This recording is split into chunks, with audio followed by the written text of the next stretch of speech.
día de hoy muestra un escaso avance, en muchos casos retrocesos en la lucha mundial contra la corrupción pública en más de una década.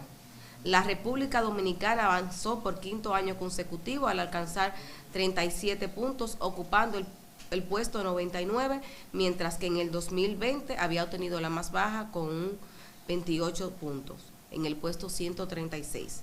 Este informe de Transparencia Internacional señala la corrupción está empeorando en todo el mundo. Afecta incluso las democracias consolidadas, que están registrando un aumento de la corrupción en un contexto de debilitamiento del liderazgo. Los datos de TI muestran, Transparencia Internacional, muestran que el número de países con la puntuación superior a 80 se redujo al 12. Hace una década, a tan solo 5 este año. O sea, de 12 a 5 años. A 5 este año. Los datos muestran que incluso las democracias, que por lo general obtienen mejores resultados en la lucha contra la corrupción que las autocracias o las democracias imperfectas, están experimentando un preocupante deterioro en su desempeño del índice. Otro patrón preocupante es el aumento de las restricciones impuestas por muchos estados a la libertad de expresión, asociación y reunión. Desde el 2012, 36 de 50 países con descensos significativos en la puntuación del índice también han experimentado una reducción del espacio cívico. Principales hallazgos sobre la corrupción global.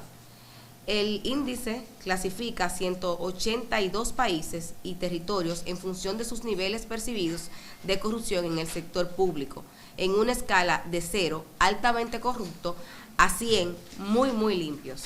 La puntuación promedio mundial en el 2025 fue de 42 sobre 100, su nivel más bajo en más de una década, lo que apunta una preocupante tendencia descendiente, incluyendo en países tradicionalmente sacaban buenas notas. La gran mayoría de los países no está logrando mantener la corrupción bajo control. Más de 2/3 de 122 de 180 obtuvieron una puntuación inferior a 50, o sea, están todo quemado. Por octavo año consecutivo, Dinamarca tiene la puntuación más alta del índice, 89, seguida de Finlandia, 88, y Singapur, 84. Los países con las puntuaciones más bajas tienen una inmensa mayoría sociedades civiles gravemente deprimidas y altos niveles de inestabilidad como Sudán del Sur, Somalia y Venezuela. República Dominicana con relación a América Latina y el mundo. Del continente americano participaron 33 países, con la puntuación promedio de 42 puntos. La República Dominicana en este grupo ocupa en la posición 18, por debajo de Canadá, Uruguay, Barbados, Bahamas, Estados Unidos, Chile, San Vincent y Granadinas, Dominica, Santa Lucía, Costa Rica, Granada, Jamaica, Trinidad y Tobago, Cuba, Guyana, Surinam y Colombia. Sin embargo, está por encima de Argentina, Belice, Brasil, Panamá, El Salvador, Perú, Bolivia, México, Guatemala, Paraguay, Honduras, Haití, Nicaragua y Venezuela. 10 de estos países bajaron significativamente su puntuación en los últimos años, siendo la República Dominicana el único del continente que aumentó de 28 en el 2020 a 37 en el 2025. Participación Ciudadana considera que aunque el país ha avanzado en este índice, todavía no hay nada que celebrar. Por el contrario, en estos momentos el optimismo está amenazado por escándalos de corrupción que se han conocido recientemente y que es muy posible que afecte nuestra puntuación en los próximos años. Para que sigamos aumentando la confianza, es necesario enviar un mensaje muy claro de que estos avances no son vulnerables, sino que se asientan en instituciones públicas transparentes, honestas, con mayor control del gasto público, acciones rápidas contra funcionarios que se involucren en faltas éticas y sobre todo que la justicia actúe con presteza y eficacia contra todos aquellos a quienes demuestre estos casos de corrupción. ¿Cómo se obtiene este índice? El índice de percepción de la corrupción, que puntúa a 182 países y territorios de todo el mundo en función de las percepciones de la corrupción del sector público, Las puntuaciones se reflejan las opiniones de expertos en encuestas a los empresarios, no del público. Los capítulos nacionales, en este caso participación ciudadana, no interviene en la elaboración de este índice. El índice se calcula utilizando datos de fuentes externas, entre ellos el Banco Mundial, el Foro Económico Mundial, empresas privadas de riesgo y consultoría de expertos y otros. El IP se utiliza en una escala de 0 al 100, diciendo que el 100 es la más alta calificación y el 0 ya ustedes saben que es la menor de las calificaciones. El índice en el momento no va a reflejar el caso de Senasa ni los casos que salieron en este mes. Sin embargo, justamente para nosotros decíamos que nos falta mucho para avanzar. ¿Por qué? Porque tenemos 37 sobre 100. O sea, el que saca 37 en una nota está quemado. Queremos decir que aunque hay avances importantes en materia de lucha contra la corrupción, sobre todo en la prevención, en órganos más eficientes y más de cara a la persecución y a la prevención, todavía hay grandes desafíos que tenemos. Y dentro de esos grandes desafíos que tenemos, y todo el mundo lo sabe, es la falta de consecuencia. Hay leyes, obviamente, hay sanciones, pero ¿dónde están las consecuencias? Aquellos que incurren en los actos de corrupción. Entonces, obviamente, yo creo que quizás avanzaremos cuando estos actos de corrupción, todo lo que hemos visto, lo de la pasada y lo de la actual administración, pues tengan consecuencias en el Poder Judicial. Cuando ya tengamos sentencias que sean ejemplarizadoras en materia de corrupción, en esa misma manera entendemos que iremos avanzando. Ciertamente todavía falta avances importantes en temas de prevención, pero sí hay que reconocer que los avances que se han dado son los que han evidenciado los aumentos que tenemos del 2020 al 2025. Estamos presenciando que hemos subido paulatinamente de 28 a 37 puntos. Esos puntos que hemos subido ha sido sobre todo por el trabajo del Ministerio Público y por el trabajo de los órganos de prevención. Sin embargo, todavía el riesgo de la corrupción sigue permeando las estructuras de las instituciones públicas, y eso se debe a que, al margen de que tengamos leyes que acompañen la visión de prevención, la corrupción encuentra la forma de siempre hacer frente a ella, a esas leyes que presentan la prevención como tal. ¿Será difícil mejorar esos índices? Yo creo que más que todo la sociedad dominicana siempre tiene que tener presente el tema de la corrupción, que la corrupción siga siendo un tema esencial en la ciudadanía, para seguir demandando mayor transparencia, mayor nivel de fiscalización y rendición de cuentas, pero sobre todo también que tengamos consecuencias a los actos de corrupción, porque al final, cuando tenemos consecuencias a los actos de corrupción, eso va a permitir que el que va a la función pública sienta algún nivel de presión y miedo de que si lo hace mal, de que se actúa de manera incorrecta, se actúa de manera corrupta, va a tener una consecuencia, una privación de su libertad.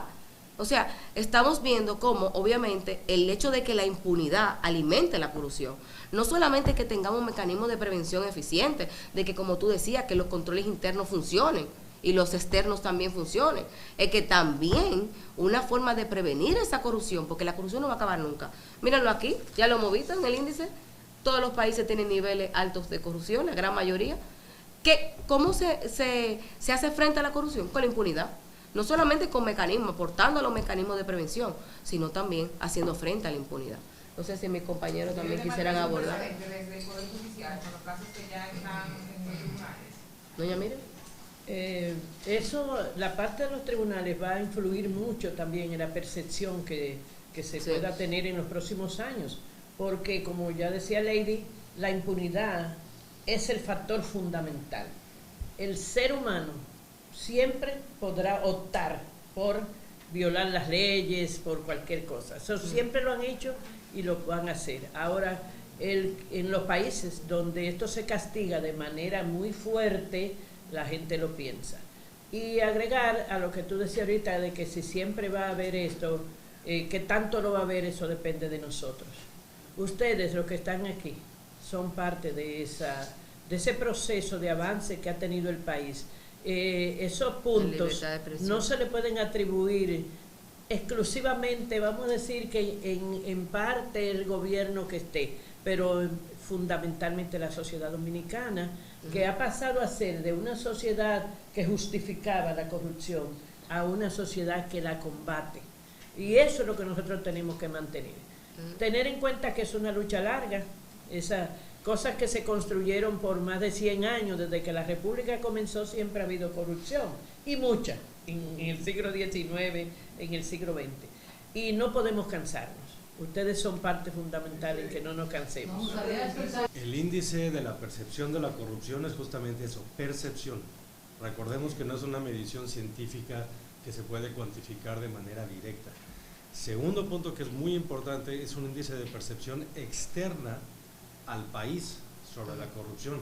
Los 13 índices que conforman este propio índice, que es un agregado estadístico, son índices externos a la República Dominicana, son internacionales por naturaleza, del Foro Económico Mundial, del Banco Mundial, del Banco Africano de Desarrollo, de Bertelsmann, etcétera, etcétera, etcétera. Entonces son la percepción externa que tienen, digamos, personas que responden a los índices, a estos 13 índices que se generan. Y se refiere específicamente a la experiencia que tienen sobre su tratar o sobre su quehacer con la República Dominicana, inversionistas, agentes internacionales, mismos bancos de desarrollo, etcétera, etcétera. Y mide específicamente su percepción externa sobre la corrupción política en el país. Entonces deja algunos otros elementos que son propios del ecosistema de la corrupción fuera. Esto es muy importante. Entonces, este índice no refleja directamente encuestas o sistemas de medición de la corrupción propios de la República Dominicana. Para ello habría que buscar otras fuentes, otras metodologías, etcétera, etcétera. Dígase que a nosotros, a República Dominicana, los ciudadanos, y a nosotros somos encuestados o preguntados sobre el índice como tal. Y otra cosa importante a considerar es que en este momento estamos hablando de la presentación del índice del 2025. Esto fue la percepción externa que tuvo la gente durante mediados a finales de 2024 y una buena parte de 2025 sobre la situación del país según su parecer, ¿no? Sí. Es muy, muy importante. Y para mencionar justamente que casos de escándalos de corrupción, y esto lo hemos visto país tras país, de todos los que pertenecen al universo del CPI, los casos de corrupción cuando salen a la prensa, generalmente dan la percepción de que hay más corrupción en un país, cuando puede ser exactamente lo contrario. Puede ser que cuando estallan los escándalos en la prensa significan que hay más libertad de prensa, que los corruptos ya no pueden operar en la oscuridad bajo la impunidad. La labor que hay que hacer en ese momento es perseguir esos casos de corrupción hasta sus últimas consecuencias, que es lo que dice mi compañera Lady con mucha elocuencia. El foco aquí es asegurarse que no haya impunidad. Escuché el ministro del MAP decir que el director del FEDA le había solicitado asistencia técnica después del estudio periodístico que había hecho la colega de ustedes, Nuria Piera. Y yo decía, es que no tiene que solicitarle un estudio técnico. Lo que hay que investigar, el MAP tiene que investigar si en esa conducta, que claramente, obviamente, de ser cierta y comprobable, hay una falta administrativa grave que da paso, y lo dice, establece claramente la ley, a destitución. Pero al margen de esa falta administrativa grave, ahí está la violación a las leyes electorales, que le corresponde en este caso a la Junta Central Electoral analizar este comportamiento que se está dando en la administración pública. Ya hemos visto 2 casos, y también le corresponde, porque hay una Procuraduría de Delitos Electorales de la misma Procuraduría General de la República,